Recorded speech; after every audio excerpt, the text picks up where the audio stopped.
Assalamualaikum warahmatullahi wabarakatuh. Para bapak dan saudara-saudara semua yang kami hormati, segera saja kita mulai kajian tafsir Al-Quran malam hari ini dengan bacaan basmalah bersama. Bismillahirrahmanirrahim. Innal hamdalillah wassalatu wassalamu ala Rasulillah Muhammadin bin Abdillah wa ala alihi wa sahbihi wa wala wa la hawla wa la quwwata illa billah. Amma ba'du. Qala Allah ta'ala a'udzu billahi minasyaitonir rajim. Bismillahirrahmanirrahim. Dzalikal kitabu la raiba fihi hudan lil muttaqin wa nazzalna al-Qur'ana wa shifaa'un wa rahmatul lil mu'minin. Inna nahnu nazzalna dzikra wa inna lahu lahafidun. Wa qala Rasulullah sallallahu alaihi wasallam, iqra'ul Qur'an fa innahu ya'ti yaumal qiyamati syafi'an li ashabihi. Nabi telah bersabda kepada para sahabatnya, bacalah Quran, karena Quran itu besok di hari kiamat akan memberikan pertolongan kepadamu. Maka termotivasi dengan sabda Nabi itu, kita malam hari ini berusaha untuk bisa membaca, mengerti, memahami, sekaligus mengamalkan Al-Quran dalam kehidupan kita sehari-hari. Kenapa? Karena Quran itu sebagai petunjuk, hidayah, hudan bagi orang-orang yang takwa, dan sekaligus petunjuk bagi semua umat manusia. Semoga kita dapatkan hidayah itu, amin ya rabbal alamin.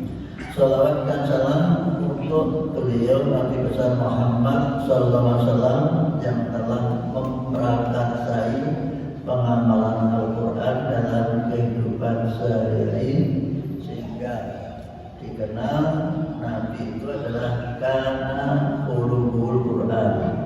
Akhlak, karakter, sikap tingkah laku Nabi itu adalah Al-Quran. Dengan demikian antara Quran dan Sunnah Nabi tidak bisa dipisah-pisahkan.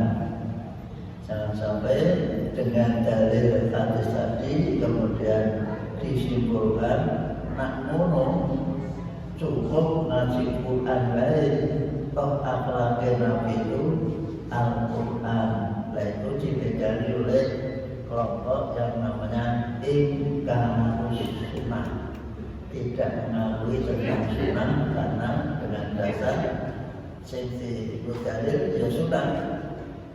Karena khuluqul Quran, jadi di dunia ini muncul berbagai macam paham karena perbedaan memahami terhadap firman Allah Al-Quran maupun sunnah Rasul. Tentu kita sebagai orang yang beragama dan beriman tetap berpegang pada sabda Nabi, taraktu fikum amroini. Aku telah meninggalkan pada kalian dua perkara.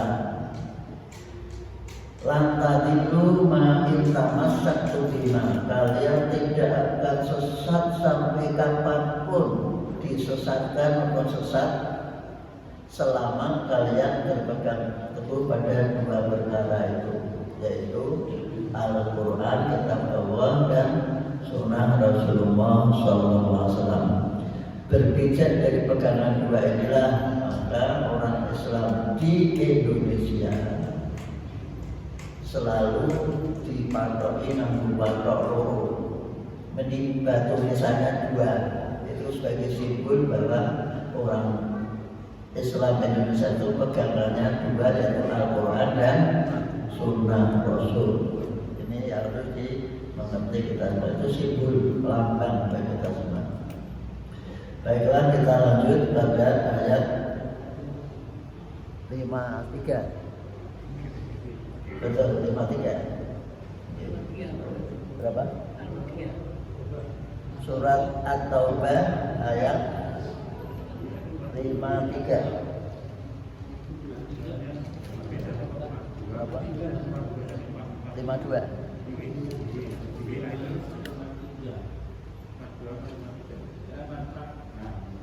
Berapa? Sekarang 53.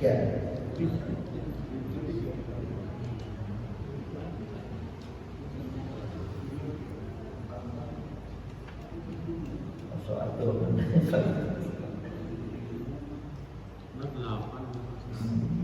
49 sekarang. Oh ya. Sekarang 50.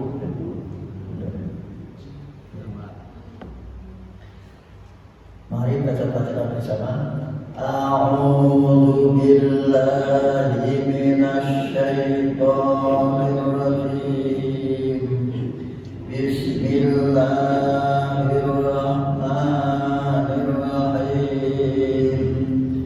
Alhamdulillahi rabbil alamin. Ar-Rahmanir Rahim. Maliki yaumiddin. Iyyaka na'budu wa iyyaka nasta'in. Ihdinas siratal mustaqim. Siratal ladzina an'amta 'alaihim ghairil maghdubi 'alaihim waladdallin.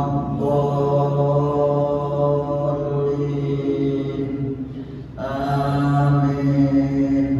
Ayat 50. In tusibka hasanatun tasu'hum wa in tusibka musibatun yaqulu qad akhadna amrana min qabl wa yatawallaw wa hum farihun. In tusibka hasanatun tasu'hum wa in tusibka musibatun yaqulu qad akhadna amrana min qabl wa yatawallaw wa hum farihun.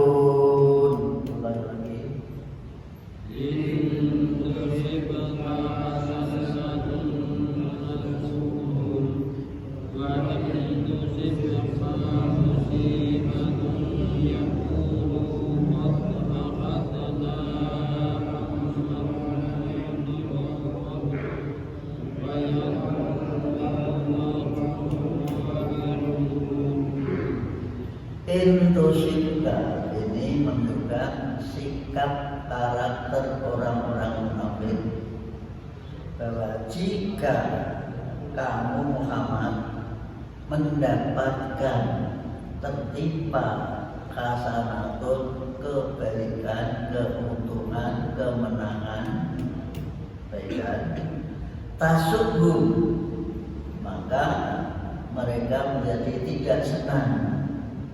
Tasubhum, kebaikan itu membuat mereka tidak senang. Sifat orang munafik itu kalau ada Islam berjalan baik, itu mereka tidak senang. Itu sifat munafik. Karena orang munafik selalu membuat suasana masyarakat atau berbangsa itu menjadi gaduh. Kalau gaduh dia kemudian mengambil manfaat. Namanya apa? Mengambil manfaat dan kegaduhan namanya apa, Pak? Mengambil manfaat dalam kegaduhan, memancing dalam air teguh. Mereka mencari keuntungan, itu sifat munafik. Sejak zaman Nabi Muhammad seperti itu, kalam seperti itu. Maka dikatakan ini informasi dari Allah, jadi tidak mungkin dusta. Wa itu sifat musibah tuh. Kalau kamu tertimpa musibah, kalah.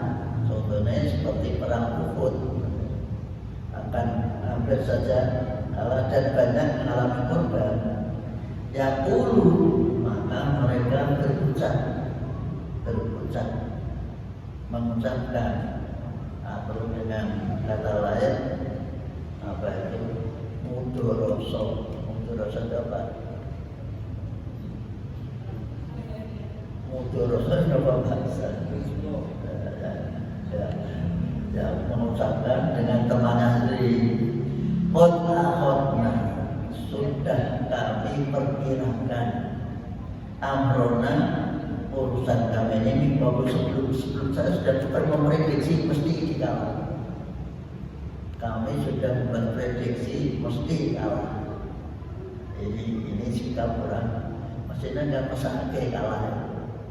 Tapi karena dia itu hatinya secabang, itu kono kalau itu ini nak sempena Nabi Muhammad dan para sahabat dia mendekat. Nak mendapatkan keuntungan orang-orang yang memusuhi Nabi dia mendekat ke sana.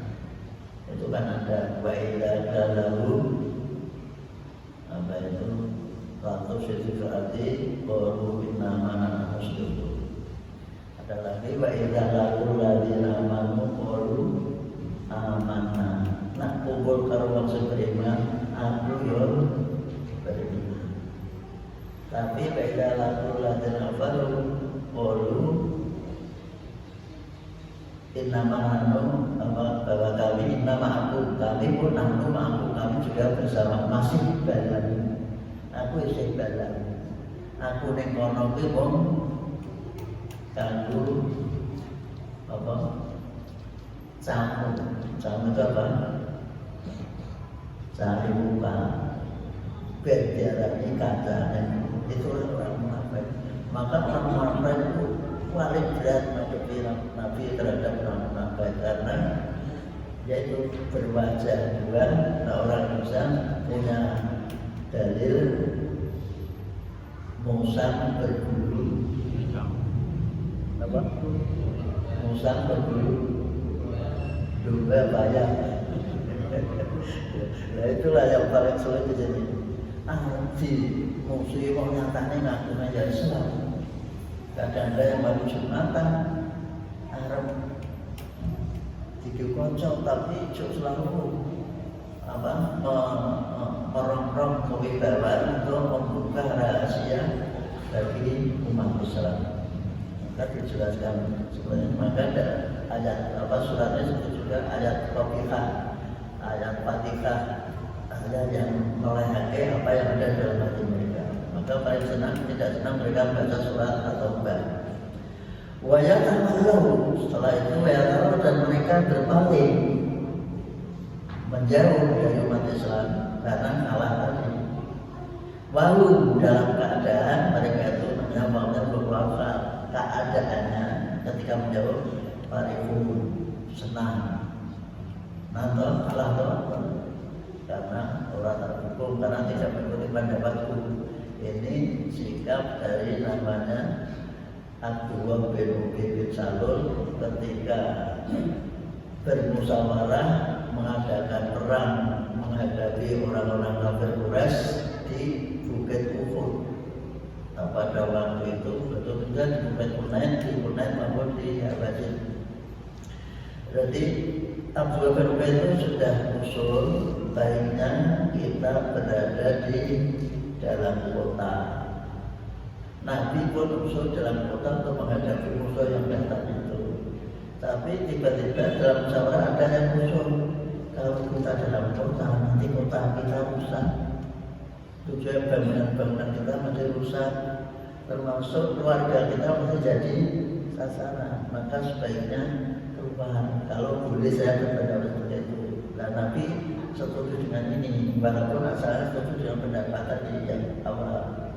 Tapi karena mayoritas berpendapat bahwa sebaiknya di luar kota, maka keluar kota lah, yaitu di Gunung Uhud.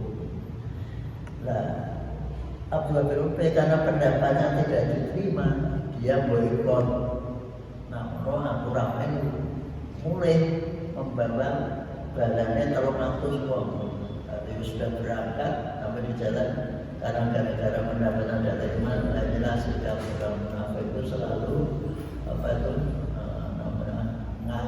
komisi karena pendapatnya tidak diterima. Padahal musyawarah itu wis pendapatnya mayoritas sudah, maka ada dalil kata Nabi, alaikum bisawatil a'dham, ikutilah pendapat mayoritas,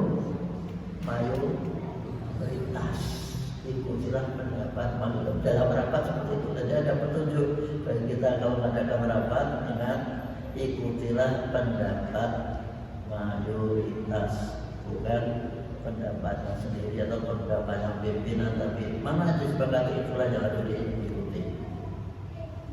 Nah, kalau umat Islam sedang mengalami tapi kekalahan atau katakan musibah, maka mereka bersenang-senang, dulu tenang atau kalah atau orang mau tahu pendapat orang diikuti, itulah sifat orang munafik.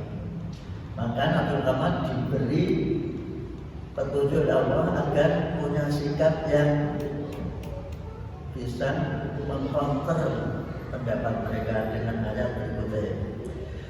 Qul la yusibana illa ma kataballahu lana huwa maulana wa 'alallahi falyatawakkalul mu'minun. Maulana itu dengan boleh berhenti. Huwa maulana wa 'alallahi falyatawakkalul mu'minun. Qul la yusibana illa ma kataballahu lana huwa maulana wa 'alallahi falyatawakkalul mu'minun. Ulang lagi.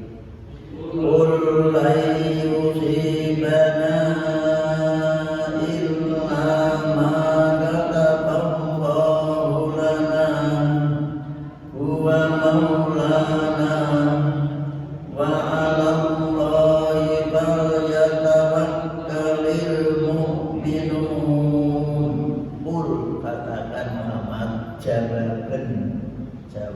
jawablah Muhammad kepada mereka yang punya sikap seperti itu, la yusibana, tidak akan menimpa kami, tidak akan jatuh pada kami, illa ma kataballahu, kecuali yang telah ditetapkan oleh Allah Subhanahu wa taala terhadap kami. Bahasa kita kecuali takdir. Apa yang terjadi pada kita ini adalah merupakan ketentuan ketetapan dari Allah Subhanahu wa taala, termasuk dengan jodoh. Biar ketemu iki apik ternyata jodohnya karo tangga dewi. Ini namanya jodoh. Itulah contoh menentukan dari kemenangan dan kekalahan Nabi itu adalah semuanya sudah ditetapkan oleh Allah Subhanahu wa taala. Kita harus berusaha karena tidak tahu ketetapan itu, takdir kita tidak tahu. Kalau tahu tidak akan kita sholat, tidak akan bekerja. Aku sugih umur 70 tahun ketika usia 40-50 belum mau bekerja. Sebab apa? Tewas kerja ora iso. Sugih itu besok tak wis umur 50 tahun lagi, maka kita dirahasiakan Allah takdir kita biar kita selalu berusaha untuk memenuhi kebutuhan kita. Wa maulana, karena Allah itu dia itu adalah pelindung kami, maula pelindung, Tuhan kami, nikmal maula wa nikmal nasir. Sebaik-baik pelindung adalah Allah Subhanahu wa taala, sebaik-baik penolong adalah Allah Subhanahu wa taala. Wa 'alallahi, dan hanya kepada Allah falyatawakkal, maka hendaklah berserah diri al-mu'minun, orang-orang yang beriman. Bagi kita orang yang beriman tidak boleh menyerahkan apa purba wasison kecuali kepada Allah Subhanahu wa taala. Hidup kita inna sholati wa nusuki wa mahyaya wa mamati lillahi rabbil alamin. Kita hidup karena dihidupkan Allah, kita mati juga karena dimatikan oleh Allah. Kita kaya karena Allah memberikan kemudahan untuk mendapat rezeki, kita miskin juga karena Allah menentukan bahwa orang ini kalau diberi kekayaan banyak mungkin kakean pula. Nah, apa lagi? Uang tidak itu juga kakean pula bahasa Jawa dan apa? Royal. Ya, royal itu kalau sifatnya kayak rojo. Maka seperti saya itu terima kasih jadi wong sugih mungkin orang yang ini. Itu sekali lagi marilah betul Pak Lembang memang sugih di Jogja itu membuat sikap kita terima ing pandu bahasa Arabnya qanaah. Kita menerima apa yang kita terima ini kita syukuri ya, dengan bersyukur itu insya Allah hati kita menjadi tenang, tidak kemerungsung itu apa ya? Galau atau pikirannya kurang terus tidak pernah puas itu namanya kemerungsung. Ini betul jelas agar kita menjadi tenang. Insya Allah contohnya Pak Wahyu ninggalkan jodolannya wis ora mikir apa aja. Wis iku ana sing kudu duwe Gusti Allah. Biyen ditunggu terus iki alhamdulillah. Qul hal tarabbasuna bina illa ihdal husnayain. Dan termasuk membenturkan bacaan kita sesuai dengan ilmu tajwid atau memang jenis tahsin memperbaiki bacaan kita. Wa nahnu natarabbasu bikum ay yusibakum bi'adabin min 'indi aw bi aydina fatarabbasu inna ma'akum mutarabbisun. Qul hal tarabbasuna bina illa ihdal husnayain wa nahnu natarabbasu bikum ay yusibakum wa nahnu natarabbasu bikum ay yusibakum bi'adabin min 'indihi aw bi aydina fatarabbasu inna ma'akum mutarabbisun. Qul hal tarabbasuna bina illa ihdal husnayain wa nahnu natarabbasu bikum ay yusibakum bi'adabin min 'indihi aw bi aydina fatarabbasu inna ma'akum mutarabbisun. Sekali lagi kul katakanlah Muhammad, informasikanlah, sampaikanlah hal tarabbasuna minna illa ihdal husnayain. Kalian semua tidak menunggu apa-apa terhadap kami, orang ngarut kepada kami, tidak berdoa atau membuat untuk mengajak berdoa atau mengharapkan kepada kami ilah saja kecuali salah satu dari dua kebaikan. Paling-paling sengkok arep-arep terhadap saya itu ada dua kebaikan.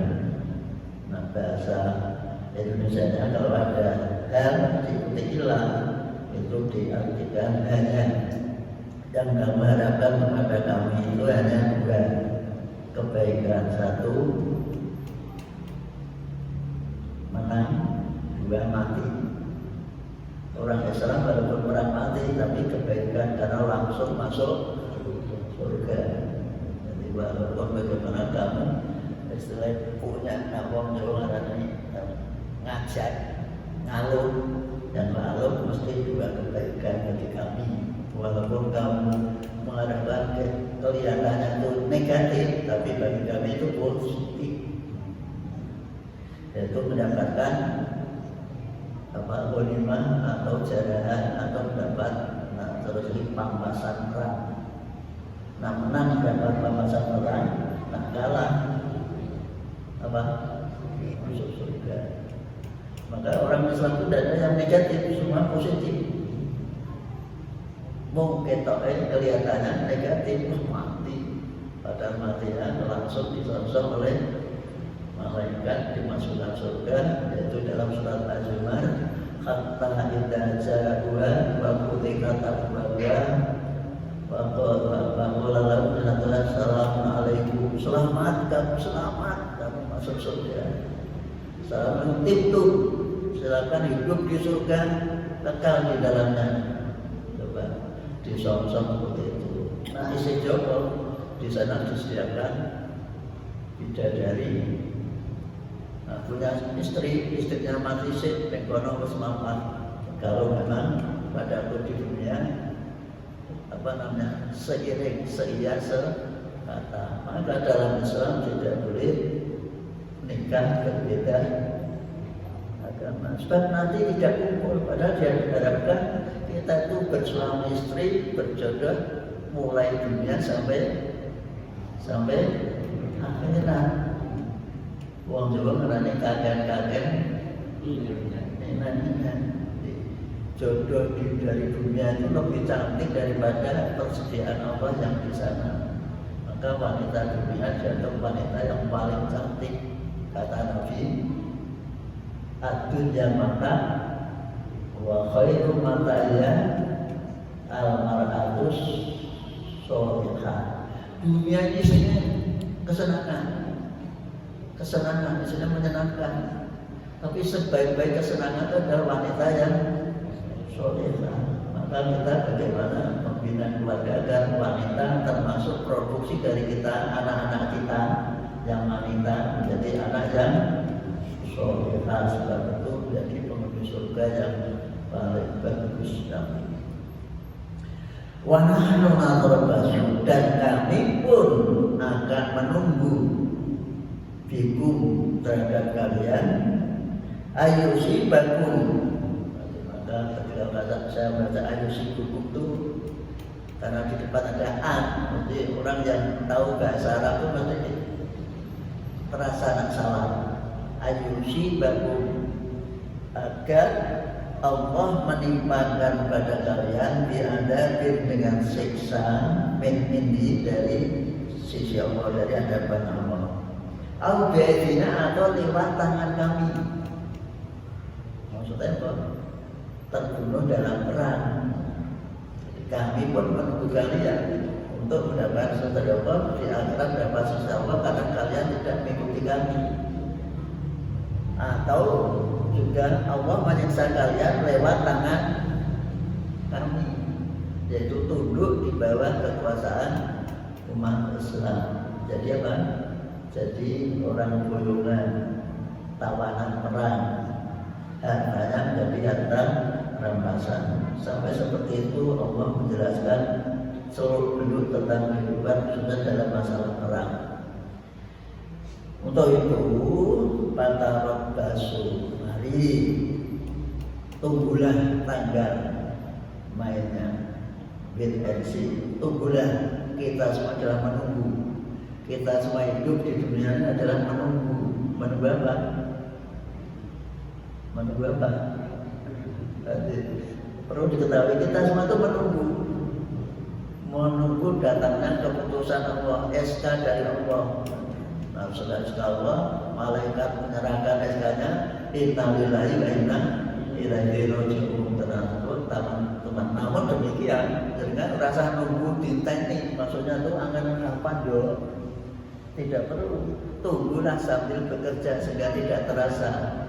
Nah, jangan nunggu angan-angan terus satu. Kapan matiku ya, kapan matiku, malah ada satu. Maka tunggu sambil beribadah, bekerja sehingga tidak terasa.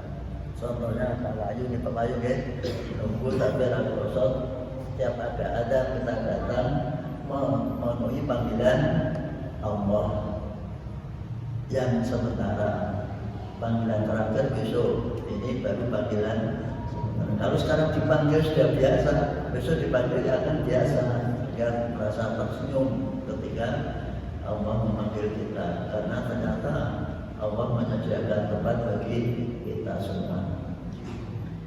Inna sesungguhnya kami, ini Nabi disuruh menyampaikan begitu. Ma'akum bersama kalian, telah besok juga menunggu. Kami pun menunggu seperti kalian. Nunggu panggilan terakhir, yaitu namanya apa? Maut kematian. Maka Nabi pun cukup simpel memberikan petunjuk pada kita. Kapan bil mauti wa'idun. Cukuplah kematian yang kamu saksikan itu sebagai juru nasihat. Setiap hari kita dinasihati. Kalau ada orang meninggal kita dinasihati bahwa pada waktunya kita juga akan mengalami seperti itu.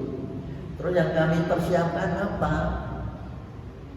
Sudahkah kita siap dengan fenomena kita rajin sholat, ibadah, beramal baik? Berarti kita sudah siap. Tapi tidak better gesa-gesa. Bahasa Jawa ini gigi motor bukan saya nih, gigi motor di depan mendat aku sholat ketemu bujuku dan mana bujuku mati saya mendadak malah cilokok.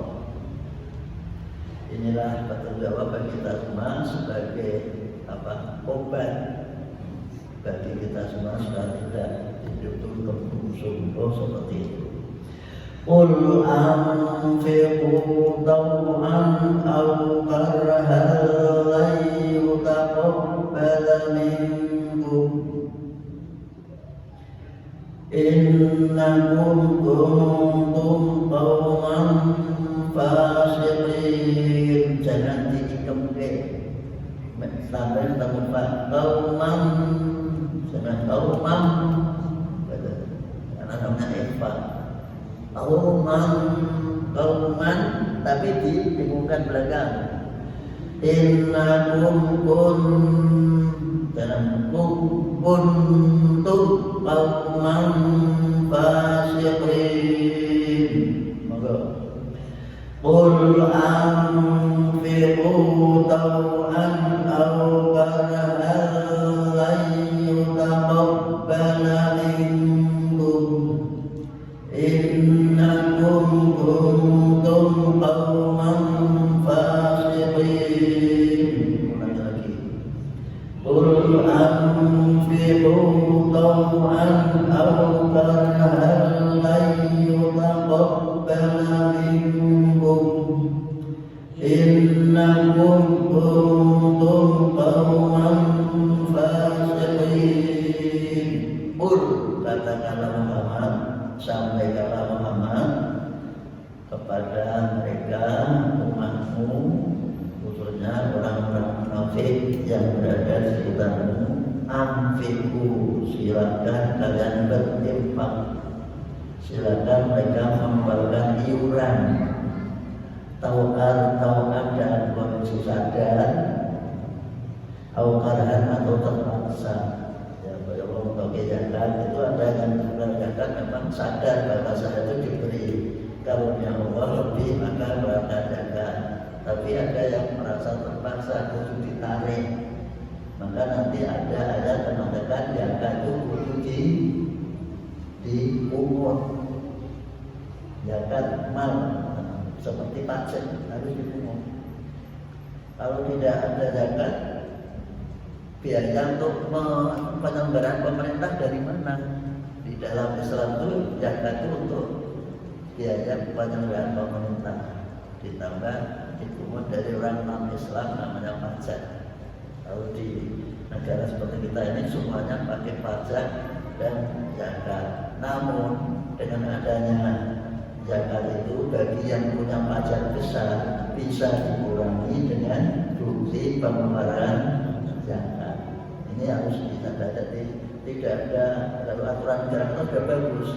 Kalau kita mendapatkan ketetapan pajak besar bisa dikurangi dengan bukti pengeluaran zakat. Maka zakat fitrah harus di-manage, di manajemen. Ada manajemennya namanya BASDA, Badan Amal Zakat Daerah. Di sana Basnas, Badan Amal Zakat. Di setiap daerah punya badan namanya Badan Amal Zakat. Maka masjid-masjid itu hanya punya hak UPZ, unit pemungut zakat, tidak punya pengelolaan. Ini harus dipahami. Di tempat-tempat yang pondok atau masjid-masjid itu hanya UPZ, semuanya dikelola di badan daerah. Lain taqabbalanikum, sampai kapanpun ini bagi orang yang tadi kafir atau orang munafik tidak akan diterima. Karena apa? Orang munafik atau orang kafir itu belum punya rekening. Rekeningnya apa? Iman. Karena dia tidak iman, maka walaupun mengeluarkan infak pajak banyak tidak akan diterima karena orang tidak punya rekening. Rekeningnya yaitu apa tadi? Iman. Iman. Kalau tidak iman, bohar infak sedekah berapa saja nanti tidak bisa diterima karena tidak ada bukti, tidak ada nomor rekening. Rekening apa? Iman. Ini harus dipahami. Baru mengkafir itu bohar beramal sekian banyaknya untuk menolong orang bencana, silakan. Tapi dalam agama di akhirat mereka tidak ada buktinya. Karena apa tadi? Tidak ada nomor rekeningnya. Nomor rekeningnya di iman itu. Maka dikatakan innakum karena sesungguhnya kamu untung benar-benar kauman sebagai kaum, kelompok, komunitas fasikin yang fasik. Walaupun nama aku Islam tapi suka melanggar ajaran Islam dengan fasik. Orang yang mengaku beragama tapi tindakannya justru selalu melanggar, bertolak belakang dari tuntunan agama. Maka kita berusaha untuk terhindar dari sifat fasik. Agama yang kita perlu kita ketung ini mari kita amalkan dengan sebaik-baiknya. Jangan ada sedikit pun merasa bahwa ajaran agama itu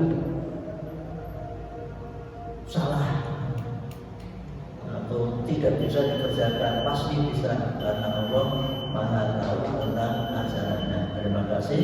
Kita bersama dengan bacaan hamdalah. Alhamdulillah. Wassalamualaikum warahmatullahi wabarakatuh.